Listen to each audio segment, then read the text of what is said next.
I'm Liad. I do AI and MCP on Monday. I also co-moderate the UI work group, and I'm working with Ido on MCP-UI. And as we saw in the morning, the problem with not just MCP, but every text-based interface is this wall of text. And in the morning, the discussion was how it affects the users, how we as users having a hard time interact with this text, right? But it also affects the providers. Because if you think about it, if Shopify or Airbnb or Amazon are sending their data only as text to the chat, and the chat decides how to display it, then Shopify or Amazon or Airbnb are losing their identity in the process. They're losing their place in the value chain. And this is very problematic because us as users, if we take a look at this, we don't know where the data came from. But what if every application in the world, what if every provider could send chunks of its UI, chunks of its identity back to the chat? Then we can go from something like this, which is the familiar interface that we know, to something like this, where we know every UI piece, where it came from, and the providers, the applications, keep their own place, their own identity. And this doesn't have to be just ways to visualize data, because that's easy, you can use images for that, but these can be fully interactive mini apps, right? So for example, if I have this audio player, I can have the Hugging Face space actually play the audio when the user clicks on it. So that sounds like science fiction. But it's not. We don't have to imagine it. MCPUI is already here. It's an open protocol to send UI over MCP and also standardize the way that host and UI communicate. There are already community SDKs in Ruby, Python, TypeScript. Obviously, there are more on the way, like Go. So it's very easy to get started. The beauty here is that app providers don't need to choose between their old interfaces and text in order to adapt to the agentic future. They can maintain the UI that they perfected over the years and simply break it down and serve it via MCP-UI. And this is not just a theory, this is not just a concept, this is not just a side project. There are many companies and providers that already adopted or are exploring adoption of MCP-UI. For example, we saw in the morning Shopify fully adopted it. Postman and Goose are clients that adopted it. Hugging Face just announced that every Hugging Face space is going to be exposed as an MCP-UI component, which is amazing. 11 Labs are going to build this MCP-UI client for commerce and many others. So let's look at a few of the core concepts of MCP-UI. The first one and the obvious one is UI over MCP. So in the old world, when we actually wanted to use the tool, we sent out a call, and our MCP server would respond with text, which was suboptimal. With MCP-UI, we're actually using an embedded resource, which is an existing primitive of MCP. When we use the UI schema in URI, we can actually take that, get it into the host, and when it supports MCP-UI, transform it into an interactive UI component, like this journal entry. Yeah, and once we have these UI chunks inside of the host, you probably ask yourself, how do they communicate with the chat? How do they communicate between themselves? And MCP-UI, one of the core concepts of MCP-UI is solving this problem, is defining these communication patterns between these interactive UI chunks and the host. So for example, if we have this chunk, this diary entry, and the user wants to delete the entry, then you have to remember that this lives inside an iframe. So the app creator could have just deleted the entry in its backend, but then the chat, the assistant, wouldn't know that anything happened. So in MCP-UI spec, this click actually sends a message with an intent of deleting the entry with all the information that the chat needs in order to decide what to do next. In this case, it can just decide to actually call the tool that deletes the entry. So seeing is believing, so let's see a short demo. So we're using Postman, which supports MCP-UI, and we're using MCP-UI compatible servers. Let's take a very common use case. Let's say that you're engineering managers and you want to understand the status of your sprint. So you would say, what's the sprint status? And what you would get in the old world is a textual response. Once we refresh the servers. What you would get is a textual response. Which is pretty useless to us because it's just a raw summary. I can't do anything with it. I can't deduce anything. If I want to get more information, I have to prompt again in order to get the information. Luckily, because the server does support MCP-UI, I can say, show me. And now, instead of that text, I get an interactive UI widget like you know and love. And now I can see the breakdown visually, I can understand what's going on, and it's fully interactive. It's an application just like you would have on your website. So let's say I want to dive deeper into the stuck task because I'm a negative person. And now I want to see the tasks that are stuck. Instead of prompting, like in the old world, I could just click it. And as you can see now, we have a task implementing authentication, and it's stuck, and it's assigned to Sarah. I do want to understand what's going on, so and analyze it. I can click it with MCP-UI. Now what happened is that communication mechanism, which we discussed earlier, sent out a message from the UI to the host saying, use this prompt and pass it to the agent. The prompt said, analyze the task and show me what you know. The cool thing here is, because my host is already connected to other MCP servers, it always has context on me. For example, in this case, it's connected to Gmail. So what it could do is fetch data, like you see here, fetch data from Gmail to try and understand what's going on with the task. The cool thing here is that the app provider didn't even need to create this integration. You just needed to talk to the agent and tell it, do it for me. So when it actually turned back the analysis, it injected it into the UI component, which is fully interactive and came from the app provider. And now I can see that it's stuck, and the email said that Sarah said she was sick, and another email said that Jordan knows the code, and it can help me by suggesting the next person to take the task. It colors it nicely, so I can pick him. Obviously, because I'm human, I might decide to use someone else. Because it's interactive, I don't have to be constrained to the recommendation. I can now do other stuff instead.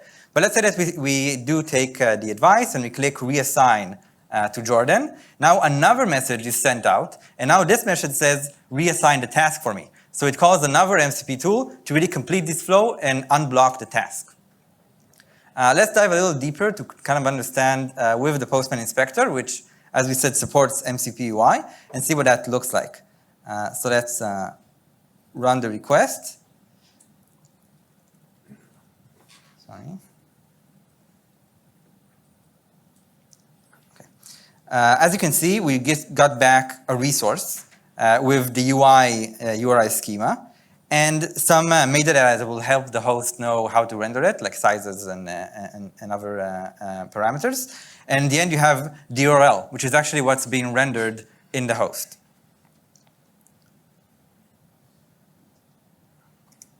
Okay, so how does it actually work? If we take the entire flow and break it down, we started with the user actually prompting the model, asking for something to happen. That resulted in a tool call, like we all know. It went out to our server. Because the server supports MCP-UI, we could return this UI resource. If you look at the TypeScript SDK, it's very simple. All you have to do is return create UI resource with, in this case, it's external URL, so the URL you want to render, and return that in the tool response. That resource gets sent back to the host. And because the host also supports MCP-UI, because it has the client SDK, which you can see in the React example, is just a UI resource renderer that accepts the resource that we got from the server, and a UI action handler. The UI action handler is actually the implementation of the communication mechanism we saw earlier. When the UI sends out a message, the UI action handler executes it for them on behalf of the host. Now that resource gets translated into interactive UI. It's sandboxed, so it's secure. We'll discuss how it's secure later on. Now when the user actually tries to interact with it and clicks, something really cool happens. That message goes out, and through the client SDK, gets to the host. The host can, in our example from the demo, we can say reassign for me. So the model can choose to trigger another tool call to reassign the task. That gets back, and we get a full agentic flow that can go within the app, but also between apps to complete complex interactions. So this is really cool. We had a pause for applause here. So yeah. So this is really Stop. So this is really cool technology, and it could have stayed just a technology, but it actually signals something much bigger than that. It signals the transition that we're all experiencing in the last year or year and a half to the fragmented web experience. And it's not just fragmented for us, the consumers, it's also fragmented for the app creators as well. Because if until now, in the past decade or so, we were used to use the browser as the main entry point for the web, and then open each tab, and each tab was its own web app or its own web page, and we had to relearn the user interface every time, and we have to navigate to find what we need, then now we don't need it anymore. So if today I want to accomplish some sort of a task, let's say I want to plan an anniversary, then this is pretty familiar, right? I'm opening a browser, I have different tabs from different providers. I have Amazon, I have my calendar, I have a trip provider, I have booking, and I myself has to navigate between all of these complex user interfaces. But it doesn't have to be like that. In the future where we have the personal assistants, the chat that we're communicating with, I don't have to drown in these very different and very, 90% of it is irrelevant for me, very hard user interfaces.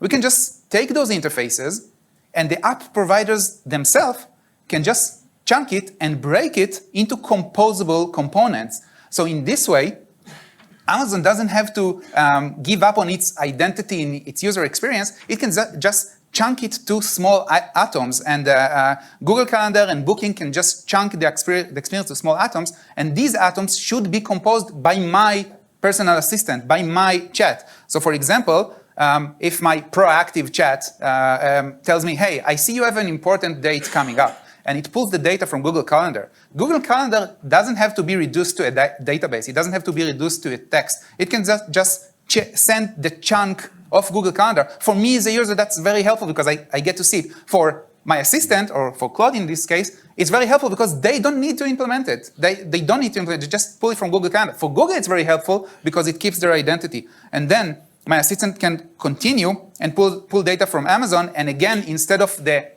assistant needs to understand how to render it, Amazon can just send the list of the sales results, right? Like we saw in the morning with Shopify.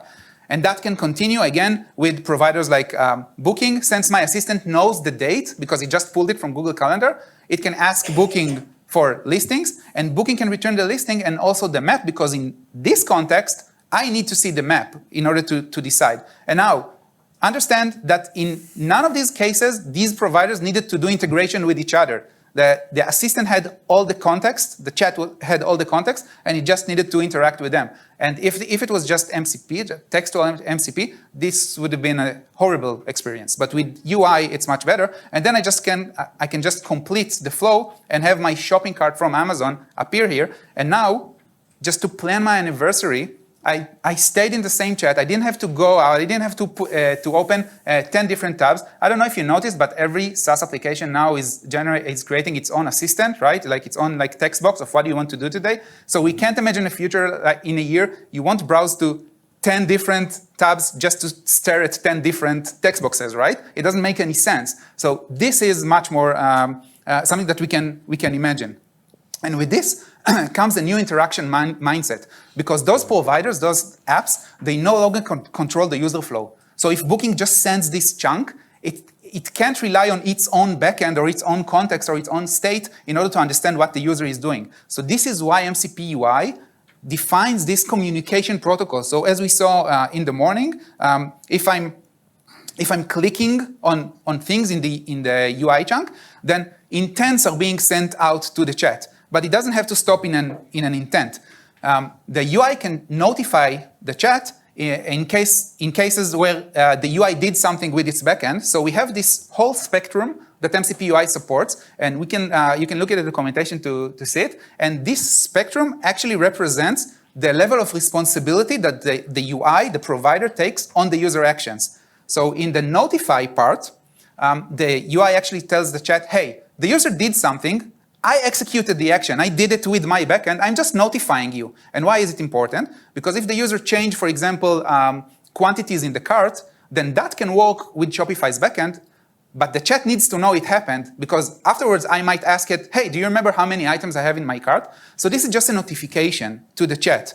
The next level is that the UI tells the chat, hey, I want you to trigger a specific tool call because I know that I need this tool in order to continue the flow. And then the assistant, the host, can decide whether to trigger it or not. The next level is prompt. So the UI can tell the host, I want you to run this prompt. Now, every host can decide whether they want to run the prompt, but that really depends on the client LLM's capabilities. And the last one, the most abstract one, is intent, is where the UI says, I'm just sending you the user intent, do whatever you want with it. The host can decide to run a tool, the host can decide to show its own UI, the host can decide to call another MCP server, but that's for the host's decision. And if you see that and you're familiar a little bit with web development, this is a little bit like islands architecture, where you have different islands of different UIs being composed in one context. And MCP-UI actually poses some guidelines and some implementation to help with this island UI. So I think in this fragmented web, you're probably asking yourself, where does the state live? So there are actually a few levels of state, and each one fits a different use case. So if we break it down from the demo, we can see that there are actions that we want to live in the agent. So for example, when we're trying to drive a flow, like dive deeper into a task, we actually need the agent to know what we're trying to do. It needs to be able to reason about it and follow up on it. So this type of state can be kept in the context. For example, you saw the notify action. So even if we talk to the backend, we still want to notify the host. Another type is, because each one of these islands is actually an application, it can also have its internal state. For example, if we want to store some preferences, or if we want to know what was the last state that the user was in within the context of my app, like if you have a stepper maybe and you need a specific state, you can use the same tools that you used until now. You can take cookies and local storage and store sessions and any other thing that you need. It doesn't concern the host. The last one is the backend, as you had until now with your apps in the backend. The idea here is that if you have app state that is not relevant to the agentic flow, but we still need it somewhere to synchronize between our components. Or for example, if you have booking, and booking has data about all the hotels, the agent doesn't need to know all the hotels I searched for. It just needs to know my intent. So that can still be kept in the backend as usual. You're probably also asking yourself, how can this be secure? How can we take untrusted code and run it in our host and everything will be fine? The answer to that question is always iframes. So we're executing all the code in sandboxed iframes. So the cool thing here is that this doesn't have, like the UI that is running, that code, doesn't have access to the origin of the host. So it can't access the cookies, it can't send out requests on its behalf, it can't access memory and steal anything. It only communicates via post message. In that way, they can actually do things like, the nice thing here is that because they can also communicate with post messages, and that's implemented by the host, we're not really exposing any new risks because the host is already the one carrying out these actions anyway. Yeah, the next concept that's very familiar in island architecture, in MCP-UI as well, is theming. And as we saw in the morning, if we're sending third-party UI to different clients, every client or every chat, let's say ChatGPT or Claude or Perplexity, they would want their experience to be streamlined. So if Booking and Airbnb and Notion are sending their UIs, ChatGPT doesn't want to appear like a compilation of those UIs. So MCP-UI supports theming in several layers. One of them is custom CSS. Like we saw, Shopify already supports it. If you're embedding Shopify's MCP-UI components, you can send custom CSS to theme them. And you can use a CSS variable. You can use theme tokens to theme them.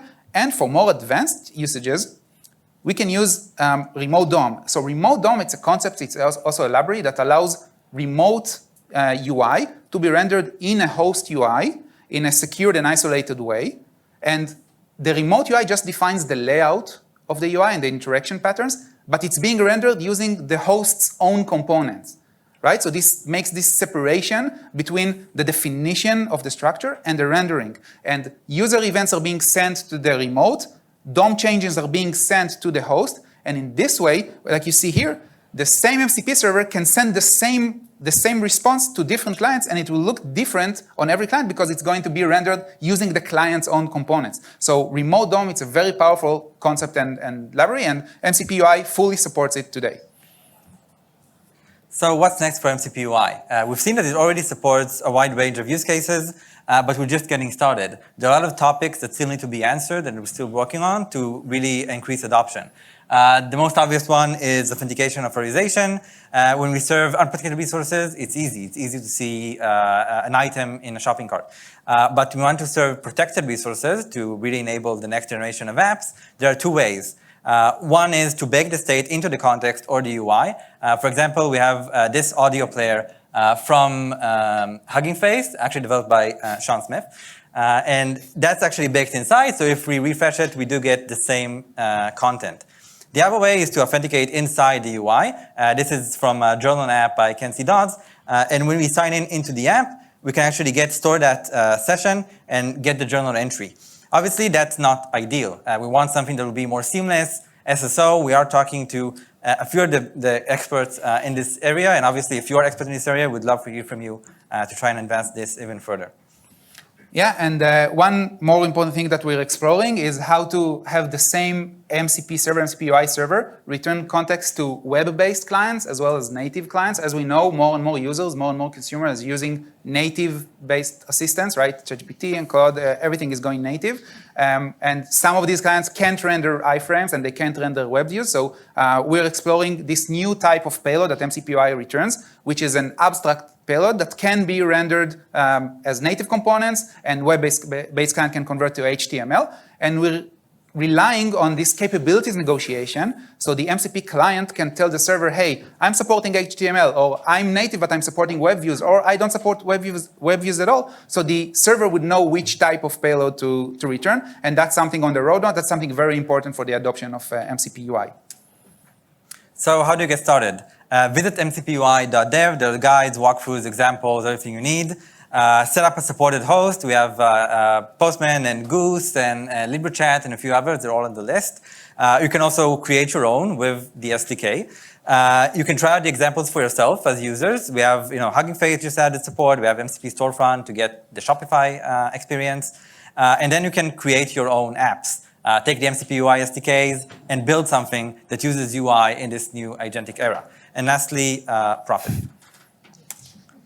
So Jarvis is around the corner, not necessarily the way you think, but with MCPUI, we can really unblock the next step of MCP. Imagine that every assistant can now be Jarvis because all of the apps can now be deconstructed and put back together, linked between each other without all the overhead of integration that we had in the past, because it's all built in. Thank you. Thank you. This is the QR code for MCPUI Dev. So you can access it, talk to us. Yeah. Perfect. It's a community project. I'll just say it's a community project, so we're relying on the community for contributions. So everything. Yeah. Thank you. Thanks a lot, guys. Good stuff. One more round of applause for them.